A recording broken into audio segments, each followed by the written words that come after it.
మీలో ఎంతమంది కారం బూందీ అంటే ఇష్టమో కమెంట్ చేయండి. సో మేమైతే మాత్రం షాప్లోంచి తెచ్చుకొని తింటూ ఉంటాము. పైగా ఈ మధ్య అయితే మాత్రం ఇంట్లోనే ట్రై చేస్తున్నాను నేను. చాలా బాగా వస్తుంది. సో మీరు ఎవరైనా ట్రై చేయకపోతే కూడా ట్రై చేయండి. చాలా ఈజీగా క్విక్గా అయితే చేసేసుకోవచ్చు. ఇక్కడ ఒక బౌల్ తీసుకొని 2 కప్స్ అయితే మాత్రం శనగపిండి తీసుకున్నాను. అలాగే 1 కప్పు రైస్ ఫ్లోర్ తీసుకున్నాను. సో దీనికి తగ్గట్టుగా ఉప్పు, అలాగే కారం, కొద్దిగా అయితే మాత్రం కుకింగ్ సోడా వేసుకోవాలి.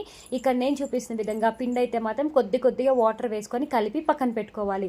తర్వాత స్టవ్ మీద పెనం పెట్టుకొని ఆయిల్ డీప్ ఫ్రైకి సరిపడగా వేసుకొని బాగా మంచిగా కాగాలన్నమాట. సో డీప్ ఫ్రైకి అయితే మాత్రం ఫుల్గా ఆయిల్ హీట్లో ఉన్నప్పుడే బాగుంటుంది. నా దగ్గర బూందీకి గరిట లేదు, అందుకని చెప్పి ఈ బౌల్తో అయితే మాత్రం బూందీలు వేసేస్తున్నాను.